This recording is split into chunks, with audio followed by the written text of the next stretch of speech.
Il existe de multiples manières de représenter une culture, que ce soit sa propre culture ou la culture d'un autre. Les moyens de symboliser les spécificités et les différences entre les identités relèvent en général de procédures et de médiums inventés durant la période moderne, et donc relativement récents.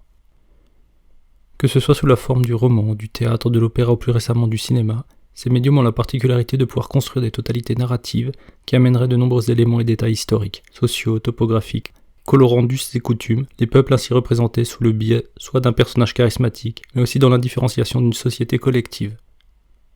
Ces œuvres permettraient souvent de créer un sentiment d'appartenance à une patrie ou encore d'exclusion à une autre, de construire des modèles à suivre et de véhiculer des idéologies spécifiques. Prenons les romans de Walter Scott. Si l'on suit avec Anne-Marie Thiès dans son ouvrage La création des identités nationales, elle annonce qu'il serait l'inventeur du roman historique. Je la cite, : Scott a mis en œuvre ce qui va assurer et le succès de ses ouvrages et leur fonction de modèle, l'assertion d'une leçon d'histoire, expliquant la causalité événementielle dans une intrigue romanesque bien menée. Au sein d'une structure représentationnelle, un roman avec une intrigue fictionnelle, il y aurait quelque chose d'une leçon, d'une signification du sens des actes des personnages en relation avec une période historique et une identité culturelle spécifique. Je pourrais facilement énoncer des descriptions similaires concernant l'opéra, le théâtre ou même des événements sportifs narratifs comme le Tour de France qui met en scène une géographie autant qu'une compétition. La souplesse de tous ces médiums permet de décrire au mieux la complexité d'une nation. Aujourd'hui, si je regarde d'une manière très large, l'industrie cinématographique est dominante économiquement, il me semble évident qu'elle véhicule le modèle de valeur du pays producteur, en grande partie celui des États-Unis, au travers d'un patriotisme incarné jusque dans les scénarios les plus fantastiques.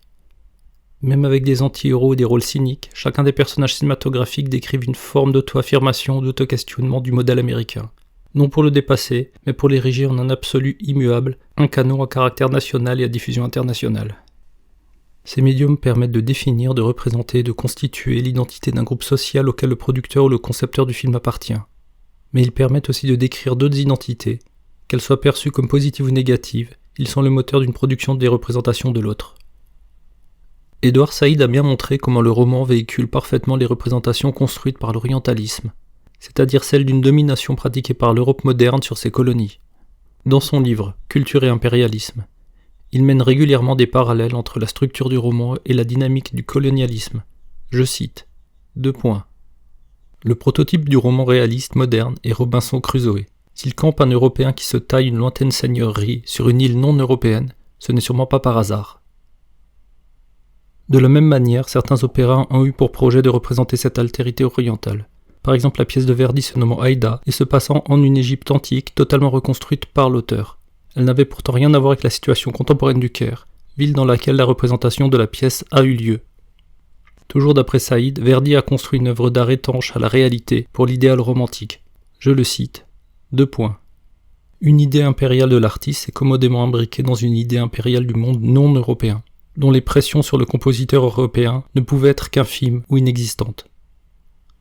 Tous ces médiums, ces moyens artistiques, ces dispositifs à produire du symbolique, permettent de construire des représentations définissant l'identité d'un nous, mais aussi occasionnellement d'un autre.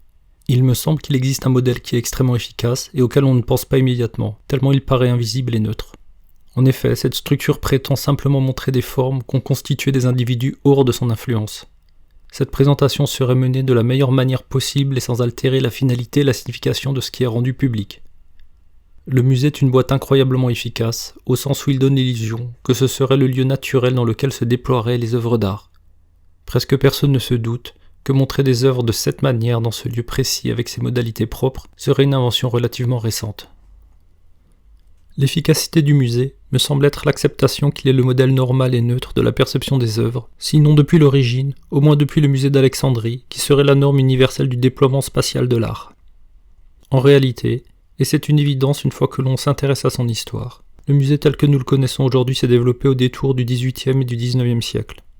Il a été un acteur, participant à la construction des États-nations, au travers d'espaces ouverts publiquement et permettant aux sciences et aux arts d'éduquer les artistes et les citoyens afin qu'ils puissent s'identifier à un canon commun qui serait un héritage partagé. De nombreuses variations de musées se sont constituées, je pense évidemment aux musées d'art tels que le Louvre ou aux différents musées d'art modernes et contemporains dont le MoMA de New York bâti en 1929 est probablement le prototype. Mais il existe aussi des musées scientifiques qui relèveraient plutôt du jugement objectif, à la différence de celui esthétique qui serait subjectif. Énumérer les divers musées ressemblerait à un inventaire infini. Les musées d'histoire naturelle, les musées d'ethnologie, les musées folkloriques ou de tradition, les musées historiques, les musées du design, les musées autour d'un objet spécifique tel que la voiture, le train, l'avion, etc., etc., etc. Toutes ces structures organisent des manières de présenter certains objets qui perdent alors leur fonction d'usage et leur valeur d'usage. Ils acquièrent en échange une valeur symbolique en devenant un objet muséal. Ce qui me semble passionnant, c'est qu'en dehors des professionnels de ce domaine, pour les spectateurs en général, le musée paraît être le lieu où l'on vient voir, apprécier, quelque chose qui aurait une essence spécifique et qui serait présenté pour cette unique raison. À l'exception d'œuvres qualifiées maladroitement art contemporain, qui ont, pour un petit nombre d'entre elles, la vocation de déconstruire le dispositif muséal, dans les autres cas, la magie opère. Les narrations ajoutées sont gommées, tout comme les perspectives supplémentaires superposées sur les objets semblent s'effacer. La relation entre les objets et le musée ne serait en réalité absolument pas neutre, mais relèverait d'une visée que je pourrais qualifier d'idéale ou encore d'idéologique. Afin de présenter cette idéalité muséale, je me permets une petite digression.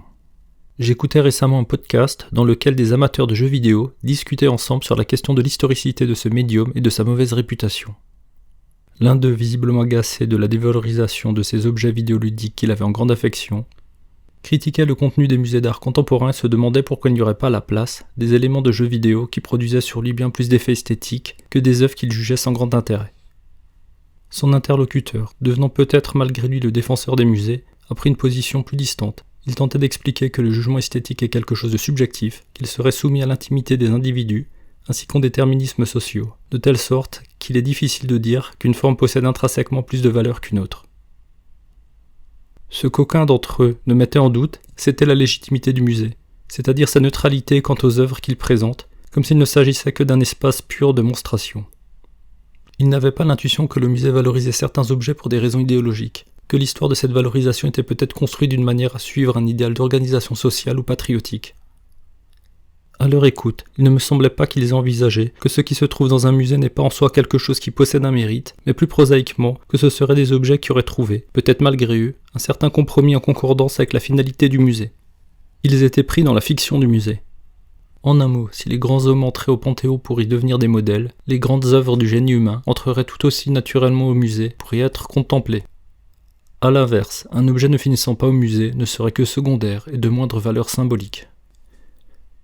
Dans ce podcast, il ne m'a pas semblé été signifié à un seul moment que peut-être il serait plus opportun pour ce médium et son histoire de ne pas se retrouver au musée, qu'il serait peut-être préférable de lui trouver une historicisation, un modèle d'archivage et une monstration propre qui ne lui ferait pas subir les déformations qu'impose le modèle muséal. Ce podcast d'amateurs de jeux vidéo n'est qu'un banal exemple, mais il me semble présenter la puissance symbolique du musée, ce médium qui semble transparent et légitime, alors qu'il se déploie avec une évidente lourdeur. Le musée reste une grosse machine dont la perfection serait de rendre son mécanisme invisible. Pour mieux saisir cette boîte prétendument transparente, je propose de suivre Dominique Poulot dans son livre « Une histoire des musées de France ». En le paraphrasant, la construction du musée moderne ne serait pas juste le moyen de montrer une collection privée qui deviendrait publique. Par exemple, la collection de la famille royale ne serait pas simplement après la Révolution devenue la propriété de la République. Cette collection n'aurait pas juste glissé d'un cadre privé vers un patrimoine commun à tous les citoyens. Plus précisément, la spécificité du musée, sa performativité, serait qu'il dissimule que les œuvres viennent d'une collection privée. Cette structure muséale cacherait l'ancienne finalité dont était chargée une collection d'œuvres, celle qui avait permis en son temps de rassembler des éléments hétéroclites en une cohérence. Et d'une certaine manière, le musée la transformerait en vue d'une nouvelle visée, d'un nouvel idéal à incarner. Cette transfiguration demanderait d'après Dominique Poulot, je cite, « l'oubli de l'in situ des œuvres au sein de leur collection ». Le musée aurait opéré une décontextualisation des œuvres, une perte de leur signification précédente, mais aussi des pratiques et des manières de les fréquenter, de les utiliser ou d'actionner ces objets au profit d'un nouveau regard, d'un nouveau savoir, qui viendrait qualifier l'ensemble et lui donner une nouvelle signification. Le musée transformerait la signification des œuvres qu'il présente pourtant sous la modalité de la neutralité. Sur le contexte historique qui a permis la naissance de cette fonction du musée, je cite Dominique Poulot, Au cours du XVIIIe siècle, la recherche d'un espace public des arts et du savoir débouche sur le concept de musée, symbole patriotique et preuve d'une bonne administration, tandis que la réflexion menée sur la morale et le souvenir conduit à inventer de nouveaux monuments. Plus tard dans le texte, je cite toujours Dominique Poulot, Penser le patrimoine sous la Révolution, c'est en somme envisager la rencontre de deux horizons. D'une part, celui d'un héritage primordial à s'approprier, de l'autre celui du souvenir exemplaire à construire pour les futures générations. De cette appropriation et de cette construction d'une nouvelle signification qu'il faudrait laisser pour le futur, il en résulterait une tension sur les collections qui venaient de devenir publiques via le musée.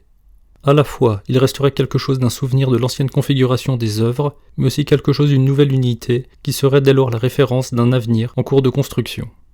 C'est en relation avec la dynamique d'un État-nation se renforçant qu'avait eu lieu l'organisation des collections et leur mise en scène. Cette scénographie relèverait d'un idéal unificateur ou d'une idéologie du moment, tout en devant respecter un certain consensus historique pour ne pas être critiquable et pour sembler, au moins d'une certaine manière, naturel. Un exemple du livre « Une histoire des musées en France » me semble représentatif du moment intermédiaire où cette nouvelle muséification des œuvres n'a pas encore été achevée et qu'elle était en cours d'expérimentation. Dominique Poulot cite le premier catalogue du Louvre. 2 points. Plusieurs raisons ont empêché qu'on ne classât tous les tableaux par école.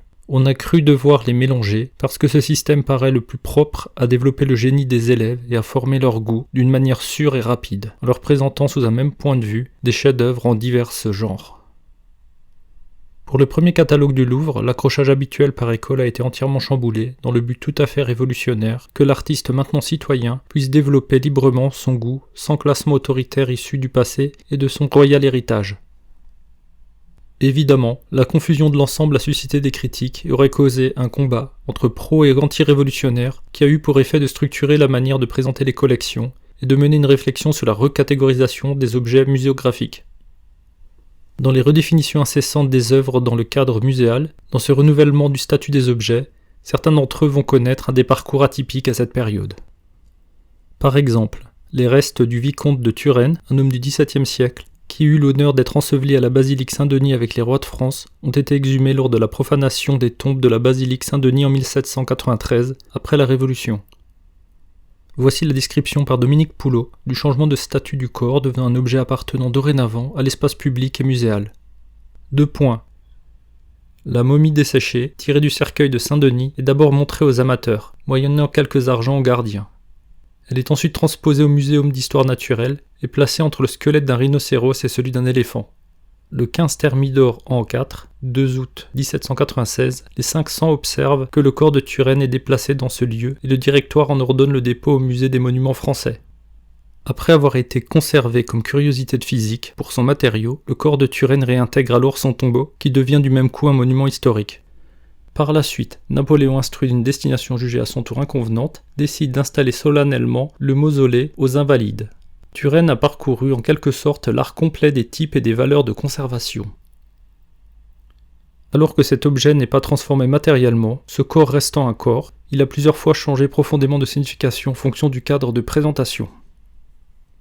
Quand Hegel nous dit que l'art est mort, je peux saisir un peu mieux la formule si je prends en considération que cet intellectuel a effectivement assisté à ce moment moderne dans lequel des œuvres dont la pratique était à vocation religieuse ont perdu cette finalité concrète au profit d'une réflexion conceptuelle accompagnant leur nouvelle demeure qu'a été le musée.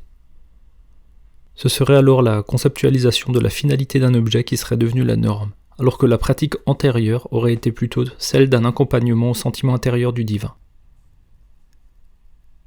La classification muséale, les segmentations par les discours et les sciences s'y rapportant, permettent en effet beaucoup de réinterprétations quant à l'intérêt et à la finalité des objets qui sont présentés dans un musée. Une grande part de la valorisation muséale ou du questionnement esthétique consiste d'ailleurs à faire passer d'un objet d'une catégorie à l'autre. Mais au final, il est notable d'obtenir une naturalisation du statut des objets, quels que soient les dispositifs qui l'ont accompagné. Cette construction narrative qui s'objective par le musée est déjà très problématique et complexe lorsqu'il s'agit de définir sa propre culture. Le risque idéologique d'instrumentaliser les objets, montré au profit d'une doctrine, est encore plus grand dès lors que l'on envisage de définir par une exposition la culture de l'autre. Que dire alors de ces musées qui ont classé le monde entier dans de gigantesques taxonomies, en particularisant chacune des petites cases d'un grand tableau, en leur donnant des spécificités ethniques, religieuses ou culturelles. Pour Philippe Descola, parlant des musées naturalistes et de la résistance des objets, dans son ouvrage Par-delà nature et culture, je cite 2 points. Point de relation au sein de ces répertoires d'êtres décontextualisés, hormis celle de subsomption, inclusive, propre au classement. Mais l'on trouve aussi dans la plupart de ces musées quelques salles dévolues à l'ethnographie, les musées et leurs artefacts, primitifs les uns comme les autres, y ont leur niche à part, en contradiction avec l'ambition unificatrice initiale qui visait à regrouper l'ensemble des existants sous un même régime taxinomique. Car la plus grande confusion règne dans ces lieux ambigus où classifications raciales, linguistiques, culturelles, technologiques, géographiques et stylistiques se recouvrent et s'enchevêtrent, la culture et ses produits témoignant de leur résistance à l'ordonnancement dicté par les sciences de la nature. Il y a quelque chose d'effrayant à cette représentation des altérités par les musées qui proviennent des constructions modernes. Ne serait-ce que par les dispositifs muséographiques ou par les méthodes scientifiques qui produisent des a priori et des modèles de classification, l'on peut pronostiquer l'ampleur des dégâts potentiels issus de l'identification de l'essence d'un autre. Dans son livre « L'orientalisme », Edward Said énonce que, je cite, « Ce qui est donné dans la page et dans la vitrine du musée est une exagération tronquée, dont le but est d'exposer une relation entre la science et l'objet, non une relation entre l'objet et la nature. Il y aurait ainsi systématiquement une déformation des objets, un truchement par l'outil de la science, qui est la base d'une mise en scène de la position de l'autre vis-à-vis d'un nouveau observateur qui se trouve dans le cadre du musée être le spectateur. De plus, pour représenter l'autre, le musée demande que soient montrés des objets représentatifs de l'autre, et ceux-ci ne sont pas arrivés naturellement dans les musées occidentaux. Que ce soit la collecte produite dans le cadre de la colonisation en vue d'une finalité ethnologique, ou que ce soit des pillages opérés lors des conquêtes impériales telles que celles napoléoniennes, il me semble que la question de la légitimité de ces acquisitions n'est pas exempte de critique. Au moyen de cette définition identitaire de la séparation du nous et de l'autre, et avec le glissement de critères qui passerait du statut proprement national vers un critère devenant une norme internationale, il advient des complexités, voire des paradoxes, sur la définition possible d'une universalité. Je m'explique par un exemple. En confisquant de nombreux objets lors des conquêtes impériales, notamment la célèbre sculpture du Laocoon, qui se trouvait au Vatican, Napoléon a constitué une gigantesque collection pour le musée du Louvre qu'il nomma pour l'occasion le musée Napoléon. Il a construit ce qui peut sembler être une histoire universelle de l'art, au travers d'un État-nation, qui par définition n'a pu produire qu'une histoire de l'art relatif à ses propres intérêts. Dominique Poulot commente cette contradiction. Je le cite. Deux démarches, a priori contradictoires, ont voulu légitimer le musée dans l'opinion publique. D'une part, le Louvre contribue à l'élaboration d'une conscience esthétique européenne grâce à l'effet de naturalisation que produit aussi bien une politique de la somme qu'une organisation des pièces en forme d'histoire morale des arts.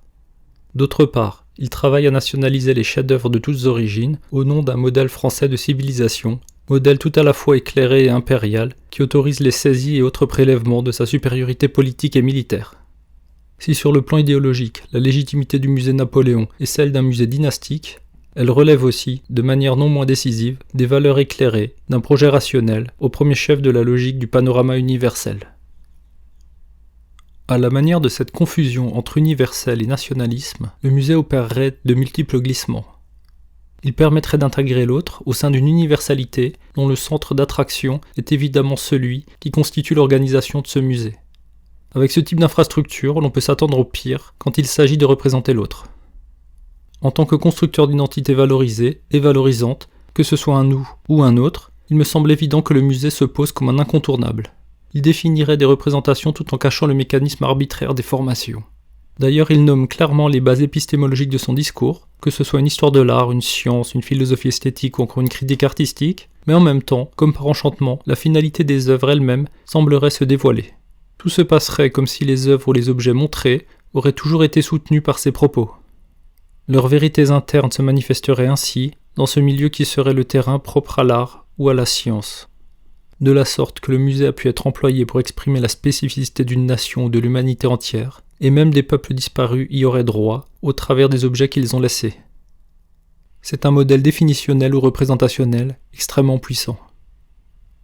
Il me reste ainsi encore à explorer comment peuvent se décrire ces différentes structures, ces différentes boîtes qui déterminent en grande partie la signification de leur contenu.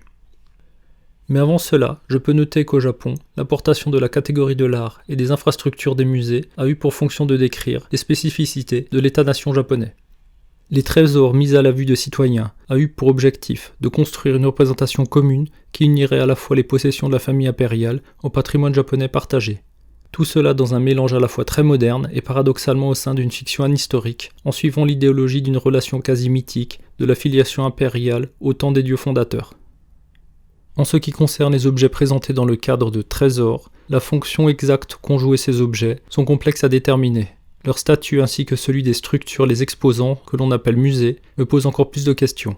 S'agissait-il de dispositifs muséographiques mettant les spectateurs en face d'œuvres d'art pouvant être jugées de manière réflexive, ou plutôt, y aurait-il comme préalable nécessaire un jugement supposé objectif imposé aux spectateurs ?